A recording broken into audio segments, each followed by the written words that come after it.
we're back on Top 25 Voter Pod, the edgy edition.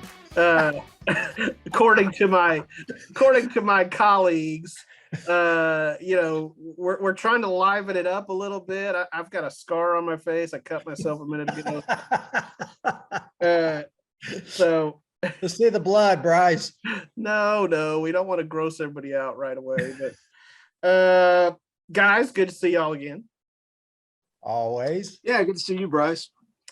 So I'm gonna start with you, Chad. The Baylor Women, they've turned it around a little bit. They've got 5 straight Big 12 wins as we record our podcast here on a Tuesday afternoon. They will play again tomorrow against Oklahoma.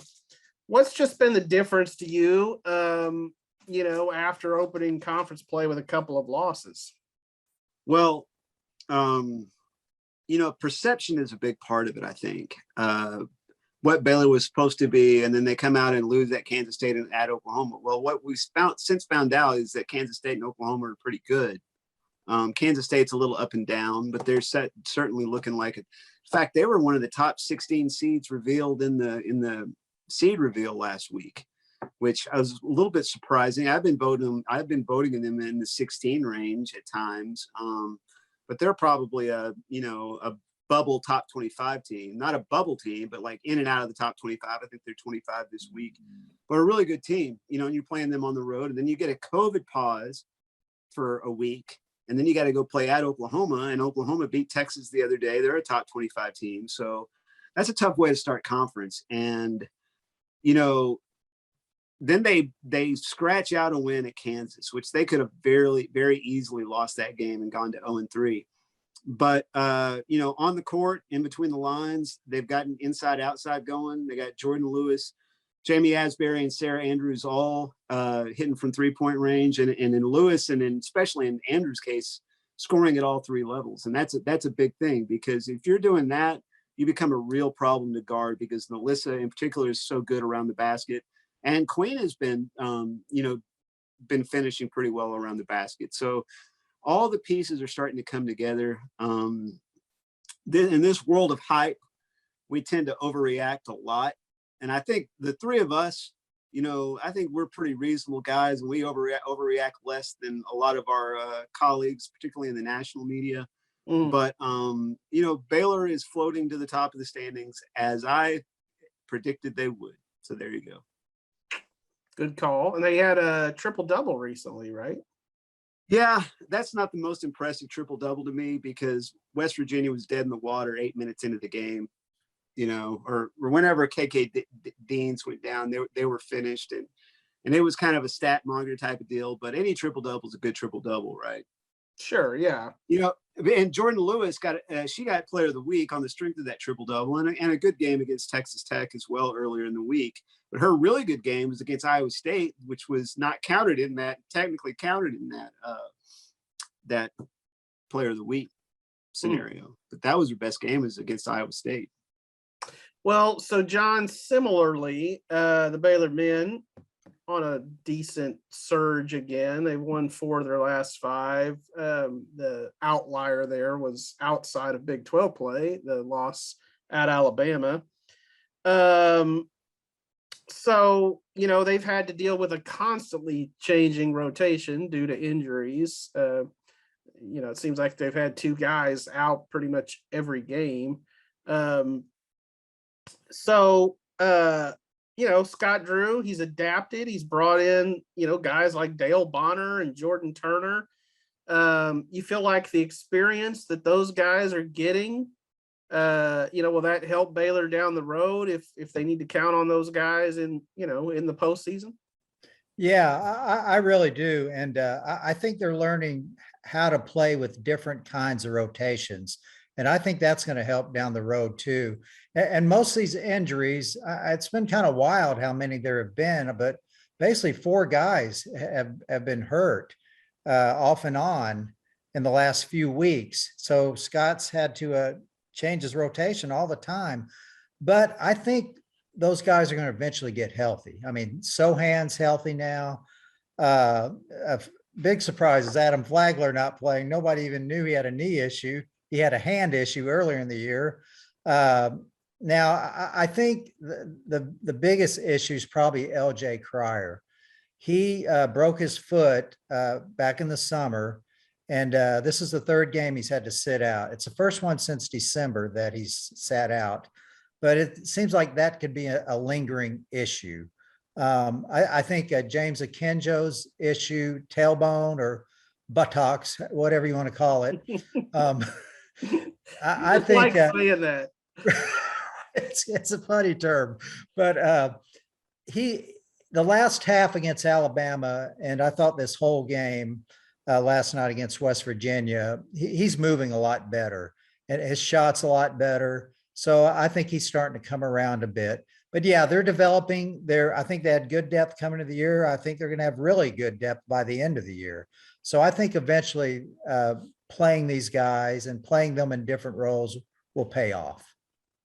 You know, I'm an NBA fan, as you guys know, and it seems like in recent years, more and more than ever, and part of this may be COVID as well. You have guys missing games because of COVID protocols. You have just the normal wear and tear of injuries over the course of, you know, in the NBA, an 82 game season, in what college basketball, 35, 40, you know, you're going to have injuries and you've got to adapt or die basically. And I feel like that's one of Scott Drew's strengths is he tends to, you know, adapt to whatever personnel he's got out there. I mean, and that's, you know, that's a sign of a good coach. Maybe this is a good segue. Speaking of a good coach, this could be the edgy part of the pod. So Chad, Red Raider fans have not exactly rolled out the red carpet for our friend Chris Beard as he makes his return to Lubbock tonight. So, you know, is this level of vitriol, is it warranted? You know, for a guy that obviously skipped town, went to Austin. Well, show me anywhere where somebody left one program that they were supposedly devoted to and went to that program or pro team's biggest rival and had it easy when they came back. You know, I mean, I immediately think of Brice, NBA guy, of LeBron James, his first time with the Heat coming back to Cleveland and things like that. And I tell you what, you know, true confessions right here, and maybe this is the edgy part, right? I've spent many a night lying in bed thinking about what I would like to do to Chris Beard if I were to encounter him on the street. What I'd like to say to him. And some have been funny, and some have been mean, some have been maybe a tad violent, you know. But my best one is I have this dream scenario because I ended up on an elevator with Shaka Smart once upon a time before Shaka, you know, going into his first season. But my dream scenario would be to end up on an elevator with Chris Beard and just look over and go, man, I hope this elevator doesn't go into overtime.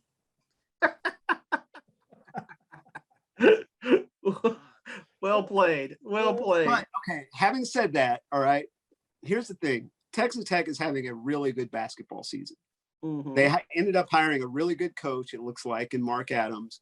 They've got the program moving in a fantastic direction, and they're going to have a full crowd. You know, this is Tuesday when we're filming this. So they're going to have a big, full crowd, but it won't be the first time this season. They had a big, boisterous crowd for the Big 12 SEC Challenge on Saturday, you know, and a big, loud crowd for when West Virginia came to town. So people don't understand. Chris Beard did not invent basketball at Texas Tech. You know, neither did Bob Knight, neither did James Dickey. Gerald Myers maybe was the pioneer, but there was probably somebody even before Gerald Myers, you know. I mean, my parents were going to sold out Texas Tech basketball games when they were kids, you know. I was watching Bubba Jennings and Tony Benford lead Tech to the Southwest Conference Championship when I was in elementary school, you know. So people talking about this being the biggest game in Texas Tech basketball history. No, that's not even close. Okay. Like, I was in a hospital bed in Oklahoma City in 1996 when Texas Tech was playing Allen Iverson's Georgetown in Sweet 16. So don't tell me about biggest game in Texas Tech history. All right. They played in the Deadgum National Championship game a few years I didn't want to bring that one up because of who the coach was and how he, Well, okay. Let me go ahead, respond John. to this. I will say, I think Chris Beard has obviously made a big impact on this team. I mean, he brought in some of those players. They were good when Coach Adams got them. I think Coach Adams is maybe making them better, and he's brought in some more pieces, but I think Tech fans should remember that. And I thought the bus come greeting, on, John. Hey, Chad, let me finish. Okay. Okay. I thought the bus greeting was over the top yesterday. Okay. Let me weigh in now. Anyway. So I saw Brian Davis, our good friend from the Austin American Statesman, tweet out. You're a good friend, maybe. Okay. He tweeted out a video of the reaction there.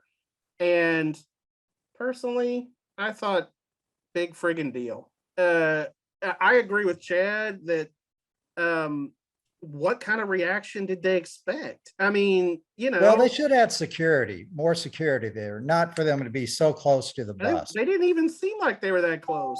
Oh, they were surrounding the bus. The video that I saw, maybe you're talking about another one that I haven't seen, but the one I saw, they were 30 feet away. They were just yelling things, and it looked like college sports. I mean, to me, how about bird flipping and cussing? Well, Oh my goodness, they flipped them the bird. That's what I'm saying. This happens all the time. I mean, OU Texas.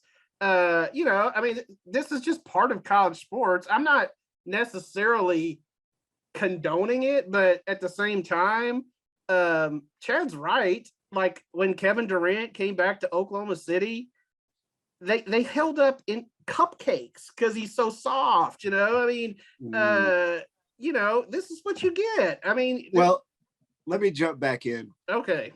I don't want to be all over John. I wish the bus thing hadn't happened, but it did. And, they didn't, there was no, John and I discussed this earlier. There was no violence, there was maybe some bad behavior, but I mean, you're rolling a bus into where people have been camping out and they hate you. They hate you. Was anybody surprised? They hate you. Yeah. Don't have a shoot around. Have it during the day or don't have it. And Chad, you may get offended by this, but this kind of behavior, Texas Tech fans embrace. They want to be known as kind of the rowdy fan base, and I think they've cultivated that reputation pretty well. It's kind of like the Oakland Raiders deal. But I will say this, and this makes me kind of hopeful. Now we're filming this on Tuesday, so I may look like this may look like a freezing cold take tomorrow. I hope not, but it might. But a lot of the narrative, especially even coming from Joey McGuire and the Tech student organization called the Raider Riot, that's kind of the student fan organization specifically for basketball. They're putting out the narrative: support our team, be loud, don't throw stuff. Well, and I even have gone so far as to reply to them on Twitter, hey, like what y'all are doing, flood the zone with people that are good ambassadors for Tech. And I think they see what's coming enough to be able to get out in front of it. And I think that's probably what's going to happen tonight.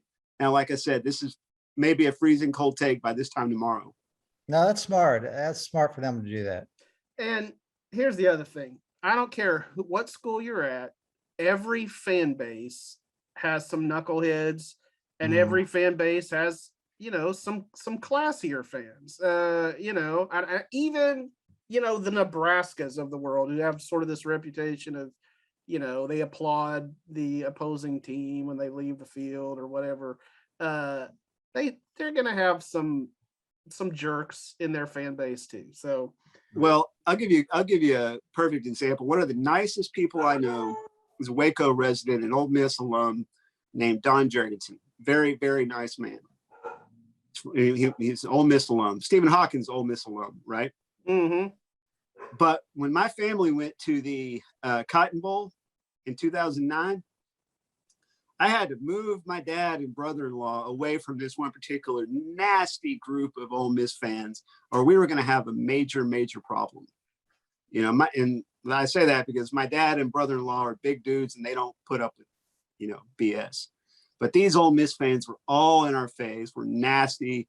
And I was just like, there's some empty seats in the end zone. Let's go sit there. And that's what we did. And I've had like a bad, that was a bad impression that Ole Miss fans made on me. Now, like I said, one of the nicest people I know is an Ole Miss fan. So, yeah, we could go down this rabbit hole for pretty deep, but let's rabbit hole. That's what we're here for, right? No, right, and that was fun stuff. One more question. So, across the country, Big 12 men's basketball has, been right up there with the elite conferences. They're like number one. This is kind of year in and year out. But the league's highest ranked team right now is Baylor at number 8, followed by Kansas at 10 and Tech at 14. So when we get to Selection Sunday, do you feel like the league's sort of strength and parity at the top will result in a number 1 seed for the champion or not? And is it fair if they get snubbed? Yeah, I think it's probably going to cost them a number 1 seed because, every game in the Big 12 is usually pretty close. I think the winning team's probably going to have 4 losses, maybe even 5. So, other teams that have an easier route to a number 1 seed, say like Gonzaga, I would say even a Pac-12 school like UCLA, Houston, teams like that, they could have an easier route to a top seed. But you would hope, say if Baylor got a 2 seed, that they would put them at a site where they could still have fans, say like Fort Worth, first couple rounds, San Antonio, and then of course the Final Four is in New Orleans. But you would hope that maybe they would kind of be compensated in that way. And that goes for other schools too, like Texas Tech and Kansas. To use a basketball term, I feel like the Big 12 is kind of boxed out from a number 1 seed at this point, because, Houston, Gonzaga, maybe even Auburn and Kentucky to a certain extent, they're not going to play the kind of tough schedules. Baylor's got to play Kansas twice and go to Lubbock, play Texas twice. Texas Tech probably has the best road this far so far because they've already played Kansas twice and they already played in Waco, but I don't think they're going from 14 to 1 seed range, no matter what they do. And Kansas, Kansas got to get up off the mat from that brutal effort on Saturday against Kentucky. Here's the nice good news for the Big 12 is, guess what? You can win a national championship as a 2 seed or a 3 seed or, or even lower. 6 seed. Wasn't UConn was a 6 seed when they won. Right. So, the seeds are the seeds, and it's basically going to come down to kind of, generally speaking, the top 4 teams in the AP poll. Maybe 5. Somebody else might sneak in there, but the seeds are going to sort of separate themselves, and sometimes it certainly does benefit you from a seeding standpoint to be in a little bit weaker conference, aka Gonzaga, but that doesn't mean that the Big 12 can't have postseason success. Well, here's the other thing though, and this is a thought I had in the last 24 hours, but somebody is going to have to end Mike Krzyzewski's career, and that's going to be hard to do. Good point. Yeah.